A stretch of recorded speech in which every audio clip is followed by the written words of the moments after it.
అనువైనది కాదు, నీవే తీసి లోపలికి రమ్మంటే అప్పుడు మేము రావాలి. మాణిక్కదవన్ తాళ్తిరవాయ్, ఆ మాణిక్య ఖచ్చితమైనటువంటి తలుపు యొక్క గడియని తీయుమా. పిలిచారు బయట నుంచి.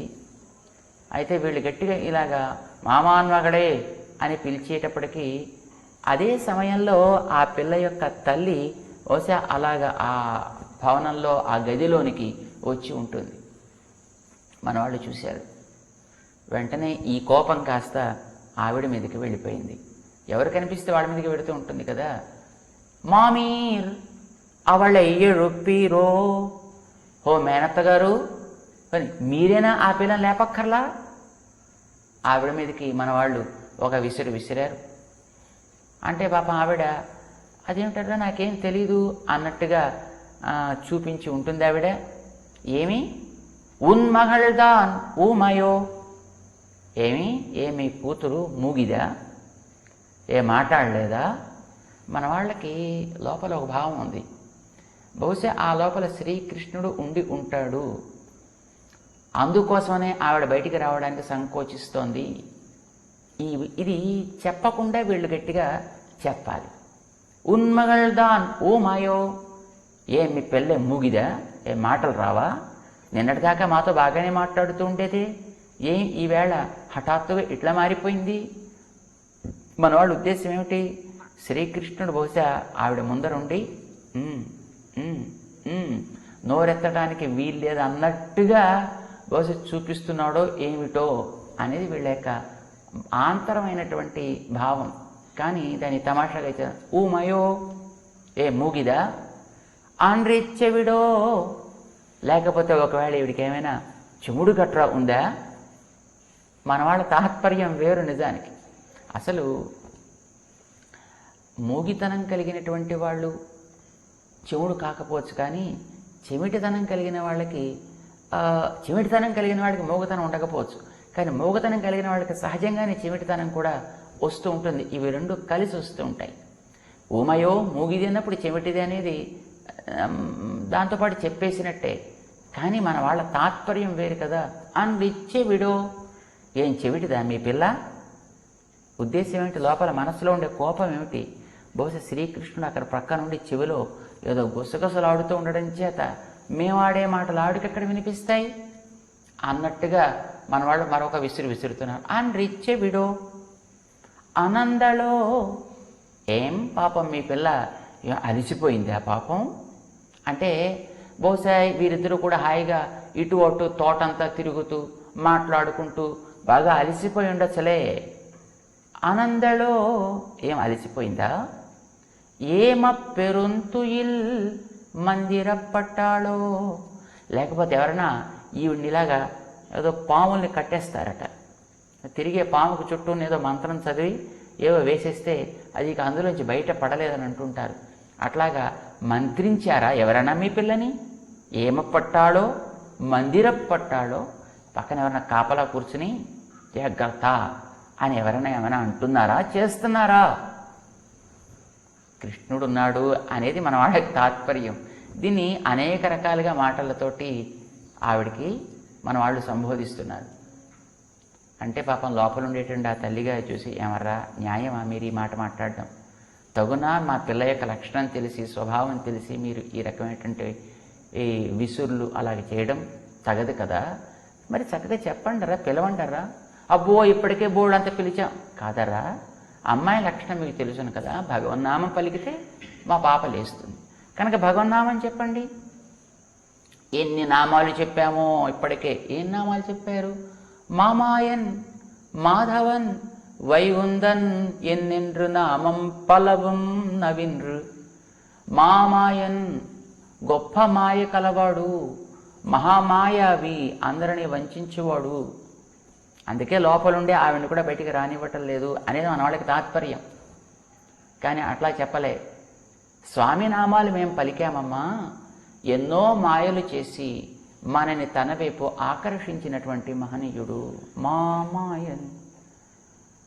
ప్రకృతి అంతటిని కూడా తన ఆధీనంలో పెట్టుకున్నటువంటి వాడు మే ప్రకృతి అని కదా ఆయన చెప్పాడు. కనుక ఈ ప్రకృతికి అంతటికి కూడా ఆయన అధిపతి. మామాయన్ మాధవన్, ఆయన చిలిపి చేష్టలు చేసి మన మనస్సుని దోచుకోవటానికి, మన మీద ఆ ప్రేమని ఆయన వర్షించటానికి ఆయనకి అవి నేర్పినటువంటి మహనీయురాలు మా అమ్మ ఉంది. మాధవన్, లక్ష్మీనాథుడు ఆయన. వైగుందన్, అయితే ఆయన ఇవన్నీ ఎందుకు చేస్తున్నాడు? ఈ జగత్తులోకి రావడం, ఎన్నెన్నో చేష్టలు చేయడం అవసరం ఏమిటి ఆయనకి? ఆయనకి వ్యక్తులు సేవలు చేసేటువంటి వాళ్ళు లేరనా? కాదు. వైగుందన్, వైకుంఠం అనేటటువంటి ఒక గొప్ప స్థానం తనదిగా కలిగినటువంటి వాడు. ఎందరో నిత్య సూర్యులు లాంటి వారంతా ఆయనకి సంకల్పాన్ని గుర్తించి సేవలు చేసేవాడు ఎందరో ఉన్నటువంటి మానవుడు. ఇలాంటి ఎన్ని నామాలు మేము చెప్పామో, నామం పలవం నవీన్రు, బోరుడు నామాలు చెప్పాం. ఎక్కడైనా లేపి మీ పిల్లని పంపించవమ్మా అంటూ మన ఆండాళ్ళ తల్లి లోపల ఉండేటువంటి ఒక గోప బాలికని తమాషాగా ఈవేళ లేపింది. అయితే అత్తగారు ఒకరు, ఆ అత్తగారి యొక్క కుమార్తె ఒకతే, ఇలా ఇద్దరిని చూపిస్తోంది మన ఆండాళ్ళ తల్లి. అందులో అత్తగారికి మంచి నిష్ఠ ఉంది, గోప బాలికకి శ్రీకృష్ణ అనుభవం పరిపూర్ణంగా ఉంది. అంటే ఆ తల్లి యొక్క కుమార్తె కదా ఆమె. తల్లి కూడా గొప్ప జ్ఞానమే, లోపల ఉండేటటువంటి ఆ పూర్తి కూడా గొప్ప జ్ఞానియే. అయితే ఆ జ్ఞానుల్లో కొంచెం అందమైనటువంటి ఒక వ్యత్యాసం ఉన్నది.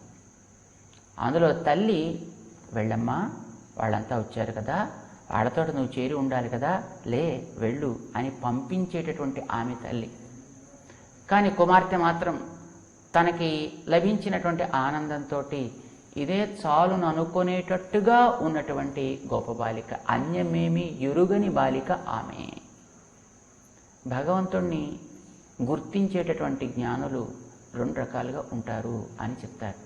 ఏమిటది? అందులో ఒకటి, భగవంతుడే నాకు సర్వస్వము. ఇది ఒక నిష్ఠ. ఇలా అనుకుని ఉండగలగడం అనేది ఒక నిష్ఠ అన్నమాట. భగవంతుడే తనకి సర్వస్వము, కానీ భగవంతుని కంటే ఇతరమైనది ఏది తనకు అవసరం లేదు అనుకునేటటువంటిది దాని పైనుండేటటువంటి నిష్ఠ అంటారు. మొదటి దానిని తదేక ఉపాయ నిష్ఠ అని అంటారు. అంటే భగవంతుడు తప్ప నాకు తరించడానికి వేరొక సాధనము లేదు, అంటే భగవంతుడే ఉపాయము అని అనుకోవడం. భగవంతుని కంటే ఇతరమైనది మరి ఏదీ లేదు. ఇప్పుడు భగవంతుడి ఉపాయం అని అనుకుంటే భగవంతుడు కావచ్చు, భగవంతుడితో పాటు మరొకటి కూడా కావచ్చును అనేటటువంటి భావన ఉంటుంది కదా. ఇప్పుడు ఈ ఇల్లు నాది అని అంటే నాది కావచ్చు, నా అన్నది కావచ్చు, నా తమ్ముడిది కావచ్చు, నా నాన్నది కావచ్చు, ఇది. కానీ ఇతరులది కాదు అని అంటే ఇక మిగతా వారిని దాంట్లో చేరరు కదా. అట్లాగే భగవంతుడు ఉపాయము అంటే భగవంతుడు కావచ్చు, భగవంతుడిని ఉపాయంగా స్వీకరించిన తన ప్రయత్నం కూడా దాంట్లో సాధన కోటిలో చేరవచ్చు. కనుక తదేక ఉపాయము అని అంటే భగవంతుడు సాధనం అనేటువంటి ఒక నిష్ఠ. ఇది తల్లి అని అంటారు మన వాళ్ళు. దాని తర్వాత వచ్చేటటువంటి నిష్ఠ, అతని కంటే ఇతరమైనది ఏది నాకు ఉపాయము కాదు, అనన్య ఉపాయ నిష్ఠ అని అంటారు. అన్య ఉపాయములు ఇక నాకు లేవు, నేను చేయవలసినది ఇతరమైనది మరి లేదు, ఇక ఏమీ చెయ్యక్కర్లేదు అని అర్థం అన్నమాట. లోపల గోప బాలిక అనన్య ఉపాయ నిష్ఠ కలది. అయితే ఆమెకు తల్లి తదేక ఉపాయ నిష్ఠ అంటే భగవంతుడే నీకు ఉపాయం వాస్తవం, ఇతర ఉపాయములు లేవు అనంటే నువ్వు భక్తులతో కూడా చేరనవసరం లేదు అని అనుకున్నావు. కానీ పిచ్చి పిల్ల కాదు, తప్పు. భగవంతుడితోటే చేరినటువంటి అంగభూతులు భగవద్భక్తులు కూడా కదా. కనుక మనకి భగవంతుని కంటే వేరైన ఉపాయము లేదు అనంటే భగవద్భక్తుల్ని కూడా దాంట్లోంచి మనం తొలగించాల్సినటువంటి అవసరం లేదు. మనం ఒక వ్యక్తిని ఆశ్రయిస్తున్నాం అనంటే ఆ వ్యక్తి యొక్క పాదాన్ని కూడా ఆశ్రయిస్తున్నట్టే కదా. నేను వ్యక్తిని ఆశ్రయిస్తున్నాను కనుక పాదాలు కూడా నాకు సాధనం కాదు అని అనుకుంటామా? ఎందుకంటే పాదాలు కూడా అతనిలో ఒక భాగం. అట్లానే భగవంతునిలో భగవద్జ్ఞానాన్ని మనకి కలిగించేటటువంటి జ్ఞానులైన మహనీయులు కూడా ఒక భాగం కనుక మనం వారిని కూడా వదిలివేయవలసిన అవసరం లేదు. వారి ద్వారా వారితో కలిసి భగవంతుణ్ణి సేవించుకోవడం అనేది నియమము. లోపల గోపిక అనన్యనిష్ట కలిగినదే అయినా ఆ అనన్యనిష్ట ఇలా ఉండాలి అనేటటువంటిది ఆ తల్లి ప్రక్క నుండి ఆవిడ చెబుతోంది. మనవాళ్ళు పైనుంచి ఆమెకు చెబుతున్నారు. జ్ఞాననిష్ట ఎట్లా ఉండాలి భగవంతుడి విషయంలో అనేది మనకి తెలియచేసేటువంటి ఒక అందమైన సన్నివేశం అన్నమాట. ఈవేళ ఈ అందమైనటువంటి భవనాన్ని గురించి మనం మాట్లాడుకున్నాం కదా. ఇది ఎట్లాంటి భవనమో మనం గతంలో చెప్పుకున్నాం. భగవంతుడే గొప్ప భవనంగా ఉంటాడు. భగవద్జ్ఞానమే వీరికి ఒక గొప్ప రక్షణ కవచంగా ఉంటుంది.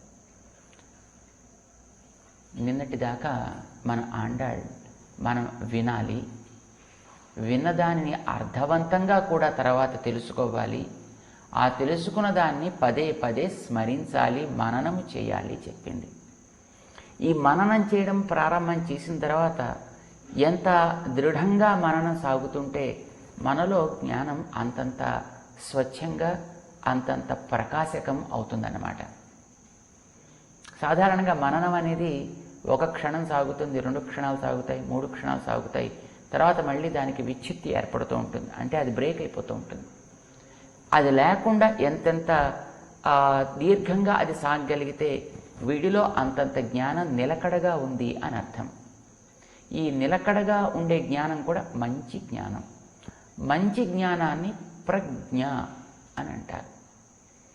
ఈ ప్రజ్ఞ నిలకడగా ఉంటే ఆ జ్ఞానానికి స్థిత ప్రజ్ఞ అని అంటాం. ఇది కలవాడు స్థిత ప్రజ్ఞుడు అని అర్థం. అంటే భగవంతుడి యొక్క జ్ఞానం కలిగిన తర్వాత అది మనస్సులో మననం చేసి స్థిరంగా నిలుపుకున్నటువంటి మహనీయుడు స్థితప్రజ్ఞుడు. అంటే వాడికి ఇంకప్పుడు ఏ ఇతరమైనటువంటి దాని యందు దృష్టి ఉండదు. ఆ భగవంతుడే సర్వస్వం అంటాడు. వాడుకు ఇతరమైన వాటి యందు రుచి ఉండదు, ప్రవృత్తి ఉండదు. ఆత్మన్యేవ హి సంతుష్టః య ఆత్మరతి స్యాత్. ఆత్మసంతృప్తి వాడికి దాంట్లో, అంటే వాడికి ఆత్మయందే నిష్ఠ, ఆత్మయందే తృప్తి, ఆత్మయందే రతి, ఇతరమైనది ఏది కూడా వారికి ఉండదు. భగవద్గీతలో 2వ అధ్యాయంలో ఈ విషయం చెప్తాడు. ఇస్తు ఆత్మరతిరేవ స్యాత్ ఆత్మతృప్తశ్చ మానవః ఆత్మన్యేవ చ సంతుష్టః తస్య కార్యం న విద్యతే. వాడికి చేయాల్సింది అంటూ ఏముండదు. ఇది ప్రజ్ఞానం నిలిచినటువంటి వాడి యొక్క స్థితి అంటారన్నమాట. భగవద్గీత 2వ అధ్యాయంలో స్థితప్రజ్ఞుడి యొక్క దశల్ని 4 దశల్ని శ్రీకృష్ణుడు వివరిస్తాడు. అందులో మొట్టమొదట పరిపక్వమైనటువంటి స్థితి కలిగిన వాడికి ఇక ఏది వాడికి అవసరమే ఉండదన్నమాట. అన్నిటి మధ్య ఉంటాడు.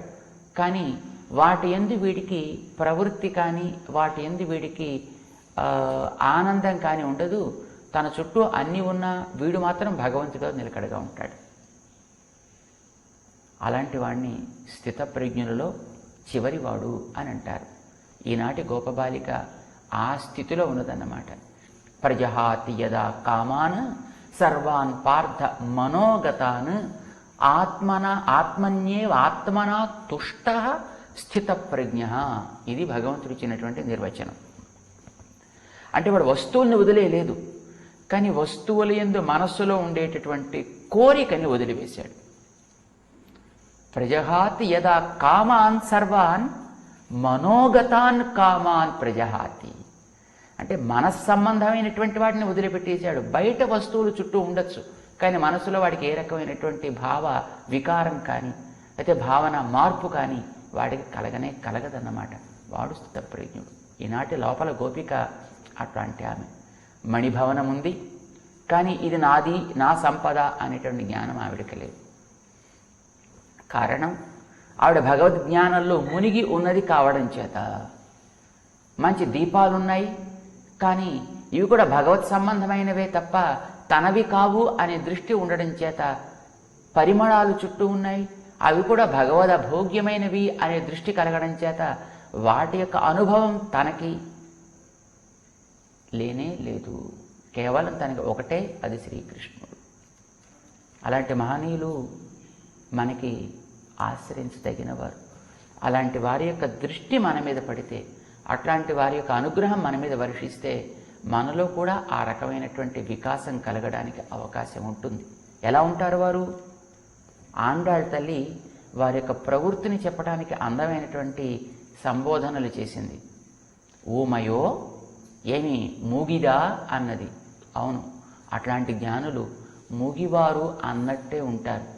మనం మామూలుగా లోకంలో వాడితో మాట్లాడడం వారి అవసరం తీర్చడానికో మన అవసరం తీర్చుకోవడానికో మనం మాట్లాడతాం. లేదు మనం మాటలు వినడమైనా అది మనకేదో అవసరం ఉండో, లేదు వారి అవసరాలు తీరాలి అనో మనం వింటూ ఉంటాం. కానీ భగవంతుడి యందు నిలకడ ఉండేటువంటి స్థితప్రజ్ఞులకి వారు మాట్లాడాల్సింది లేదు, వినవలసింది లేదు, ఆర్జించాల్సింది లేదు, అందించాల్సింది ఏమీ ఉండదు. కనుక వారు ఊమయో మూగివారి వలె ఉంటారు.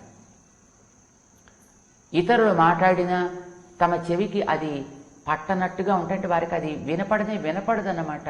మనం ఎప్పుడైనా సామాన్యమైనటువంటి లౌకిక కార్యక్రమాల్లో ఉండేవాళ్ళమే కాసేపు అలాగా నిశ్చలంగా కూర్చుని మనసులో ఉండేటువంటి భగవంతుడిని భావన చేస్తూ కాసేపు భావించగలిగితే కొంతసేపటికి మనకి కళ్ళు తెరవబుద్ధి అవ్వదు, బయటికి లేవబుద్ధి అవ్వదు.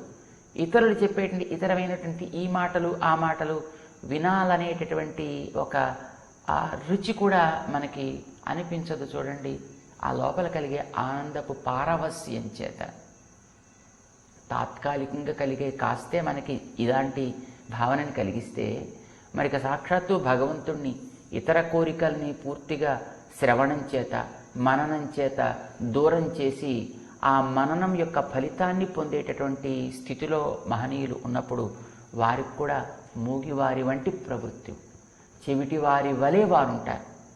అలసిపోయినట్టుంటారన్నమాట. అంటే భగవద్ అనుభవం చేసేవారు బయటి ప్రపంచంలోకి రావాలంటే అంత త్వరగా పెద్దగా ఇష్టపడరు. వారికి కారణం పక్కన ఇప్పుడు భగవంతుడే కాపలాగా ఉంటాడు. ఆయనే పెద్ద మంత్రం, ఆయన యొక్క ముఖమే ఒక పెద్ద మంత్రం, ఆయన యొక్క నేత్రములే ఒక పెద్ద మంత్రం. మన ఆళ్వార్లు అంటారు, నీ ముఖమే ఒక పెద్ద మాయ మంత్రమా అని అంటును, మంత్రము కదా అని అంటును. వారెప్పుడు కూడా అట్లాగా తమ హృదయంలో భగవద్భావనలో నిండి ఉంటారన్నమాట. అట్లాంటి వారితోటి ఒక సంబంధాన్ని, అట్లాంటి జ్ఞానుల యొక్క సంబంధాన్ని మన ఆండాళ్ తల్లి ఈనాటి పాటలో చక్కగా భావించి ఆ గోపికని లేపింది. ఈ స్థితప్రజ్ఞ దశ 4 రకాలుగా భగవద్గీతలో శ్రీకృష్ణుడు వివరించాడు. మొదటిది పరిపక్వమైనటువంటి దశని చెప్పాడు. దాన్ని పొందాలంటే దానికి ముందర మరొక దశ ఉండాలి, అది లభించాలంటే దానికి ముందర మరొకటి, దానికి ముందు మరొకటి, ఇట్లా 4 దశలు చెప్పాడు. అందులో పరిపక్వమైన దశకి ఈవేళ గోపిక మనకొక దృష్టాంతం.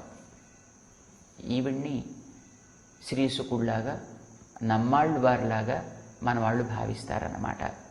ఆ స్థితిలో ఉండేటటువంటి గోపికని, అలాంటి ఒక జ్ఞానిని మేలుకొలిపి 4వ గోపికని తమతో చేర్చుకుని 5వ గోపిక భవనం వైపు మన ఆండాళ్ క్రమంగా సాగుతోంది.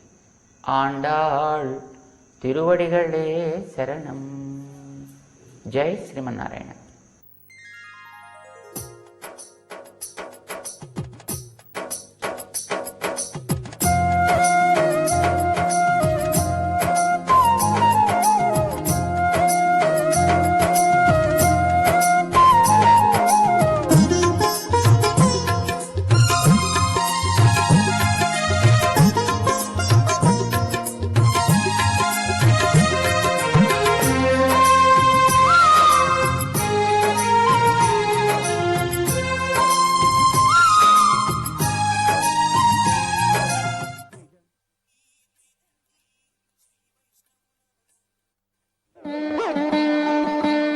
దేవా నమో దేవా పావన గుణగణ భావా, దేవా నమో దేవా పావన గుణగణ భావా, పావన గుణగణ భావా, దేవా నమో దేవా.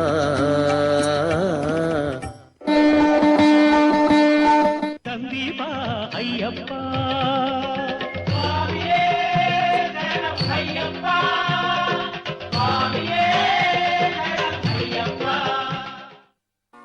పల్లికట్టు శబరిమలెక్కు కల్లుం ముల్లం కాలికి మెత్తై స్వామియే అయ్యప్పో అయ్యప్పో స్వామియే స్వామియే అయ్యప్పో అయ్యప్పో స్వామియే స్వామియే అయ్యప్పో అయ్యప్పో స్వామియే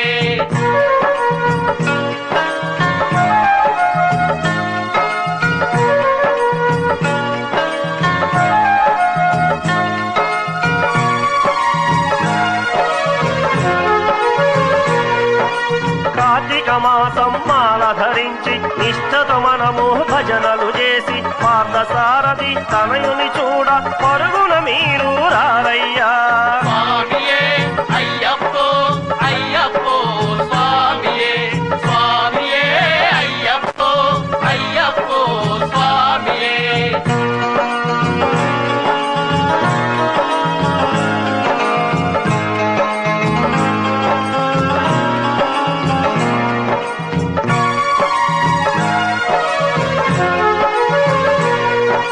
తిరుముడి గట్టి శిరసున పెట్టి ఎరిమేలి వెళ్ళాలి స్వామి ఎరిమేలి వెళ్ళి వేషాలు వేసి పవన్ని వేడాలి స్వామి స్వామియే అయ్యప్పో అయ్యప్పో స్వామియే స్వామియే అయ్యప్పో అయ్యప్పో స్వామియే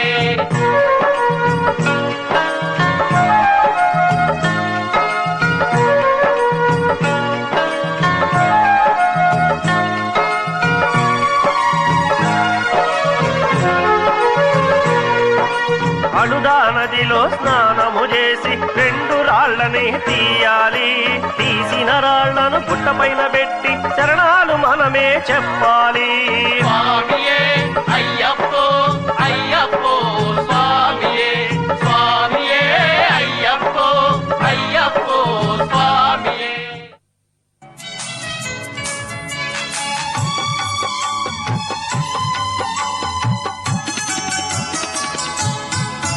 నీవు దీక్షముని మాల వేయరు స్వామి శరణమంటే అభయమిచ్చురు నీవు దీక్షముని మాల వేయరు స్వామి శరణమంటే అభయమిచ్చురు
సందీప అయ్యప్ప.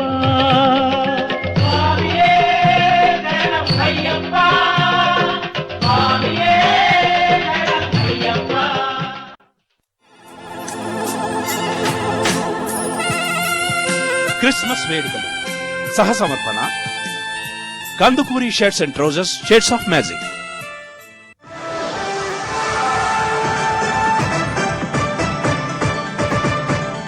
మా టీవీ మనందరి టీవీ.